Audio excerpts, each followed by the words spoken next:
I do have skills that make me a nightmare for people like you.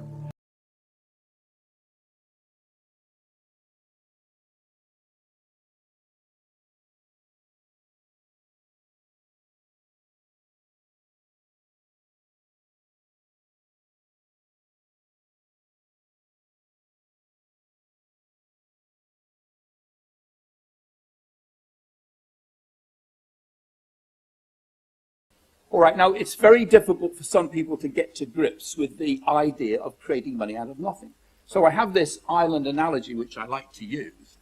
And I think what happens is people go away and they have a clearer understanding and they can explain it to people. If you try and explain to people that we make money just by signing a document, they won't gather it.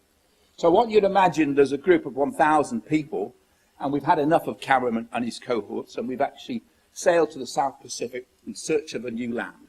And we discover this island in a lovely sunny day, and we drop anchor, we go to the shore, and the first thing we do is we do a recce. We set up groups of people all around the island to see what we've got. At the end of the day, the people come back, and lo and behold, we've arrived at paradise. We've found everything we could conceivably want. There's forests that we can cut down logs and build houses. The soil is rich, there's water, fresh water flowing from the hills, there's gas bubbling in the water so we can get a gas supply, there's minerals in the soil and so on and so forth. It's absolute paradise. So what we do is we organize ourselves in groups. People want to cut down the woods, some people want to build the houses, some people are going to look after the children and so on and so forth. And our society will prosper on the basis that we have all the resources and we've got the wealth. The real wealth is us. Because we are the people that will harvest the resources. And we could work a 3-day week or whatever. The point is we all have to make a fair contribution to the running of our society. Now, most important about this island, and about the resources, and about the people, is that we only actually extract what we need to live our lives and have happy lives. What's also important about our island is there's no money. Okay? And when you actually get to understanding the concept that money is actually a modern concept in real terms, it starts to make sense. But human beings being human beings, what we have is we have some people who start slacking. They start to go to the north side of the island, they go on the beach and not working. Nevertheless, at the end of the day, they come back and expect to eat their food and get everything that everyone else has got, and yet they've not made a fair contribution. Now, you imagine on our island that we will have administrators because it's a sensible thing to have somebody doing the things that all of us don't want to do. And these administrators we may call government. They would come together and they would say, right, well, what are we going to do about these skivers? How can we control them? What can we do? And somebody could come up with an idea, well, why don't we have a voucher system? Which is that once you've done your day's work, somebody will give you the vouchers to prove you've worked. And then you could use those vouchers to go and get your resources, be it food or whatever. So they would instigate a voucher system, which is, of course, money. And because we're respectful of the sovereign, we will call our money sovereignties. So the committee or the government, whatever you want to call it, would say, okay, we're going to now issue 1,000 sovereignties to everybody on the island. And they would give them 1,000 sovereignties. Nothing wrong with that. Logical. So everyone now has 1,000 sovereignties. And the people who go on the north side of the island, okay, and are sunbathing, not working, won't get their sovereignties, and they won't be able to buy food. So we'll be able to identify the slackers. So, okay, so life goes on. We've got our 1,000 sovereignties. We've worked out now that everything must have a value. And what we've done is we've created an economy. Okay, so we've got our first economy. We understand how it works. You work, you get paid. You use that to buy the goods that you require. And our economy booms because we have a requirement for about 1,000 sovereignties worth of goodies a month.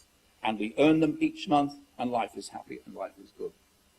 Now, over the next 10 years, our island expands. And we find that we've now got, well, maybe 100 years, we now find that we've got 10,000 people on the island.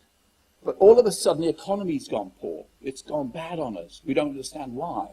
Because there's not enough money in circulation anymore.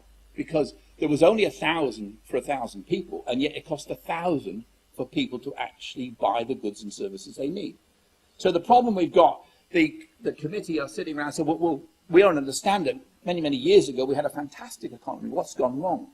And somebody would say, well, maybe we need austerity. Maybe we need to make people redundant, right? Mr. Osborne, this is exactly what's going on at the moment. He's claiming there's insufficient money, therefore we need austerity. But some bright spark would turn around and say, well, hang on a minute. When we first started our island, we issued 1,000 sovereignties to everybody, and everything was good, and everybody was prosperous. Why don't we just issue 1,000 more sovereignties to all the new people? And that's what you would do. And as soon as you issued new money to everybody, equally and fairly, the economy would boom again. Everybody would have jobs, everybody would have access to the resources, and we'd be happy again. Yeah? This is not difficult to understand, is it? But let's come back 100 years, and let's imagine that the committee sitting around trying to resolve this problem haven't come up with a voucher solution, don't understand the solution, and they're pondering, and then all of a sudden, they see at the distant horizon a ship, and a ship sails towards them. They say, wonder who this is.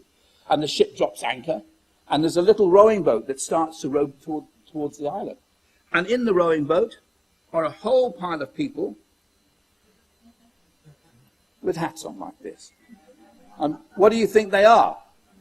They're the bankers, okay.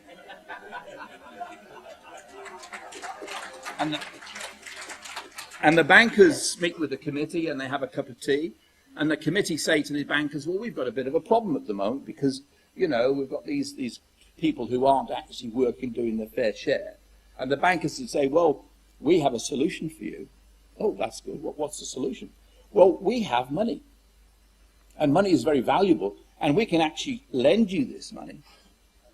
And what we can do is we can give 1,000 sovereignties, or in their case it would be pounds. We give £1,000 to every one of the islanders.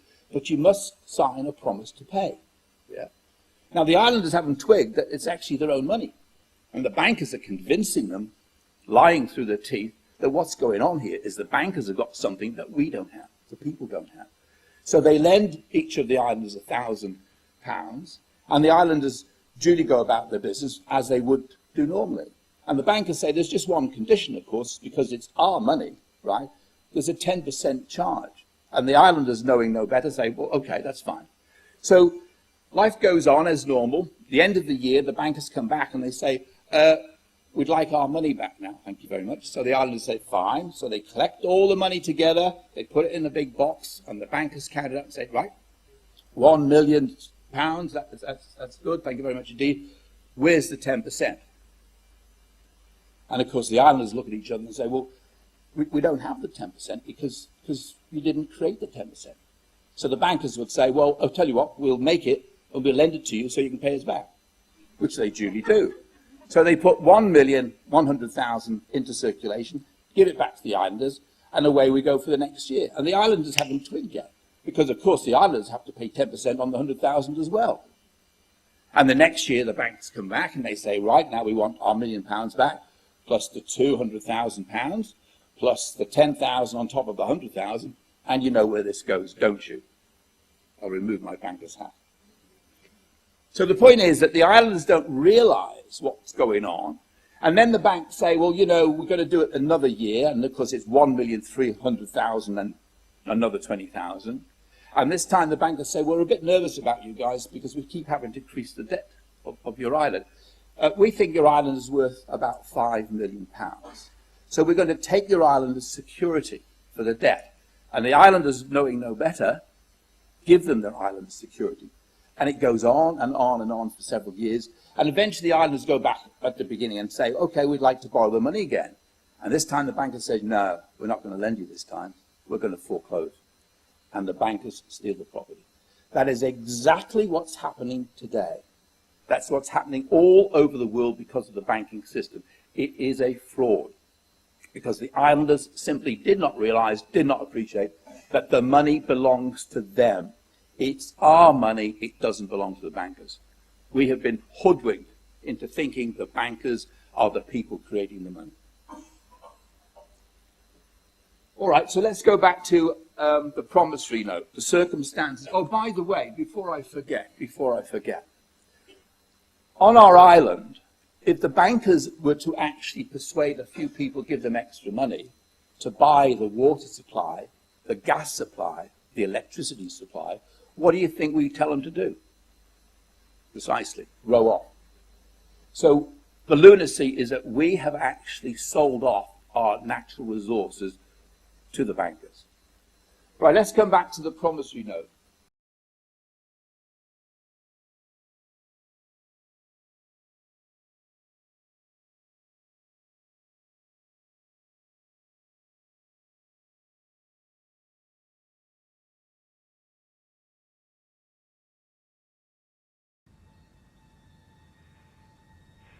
Good luck.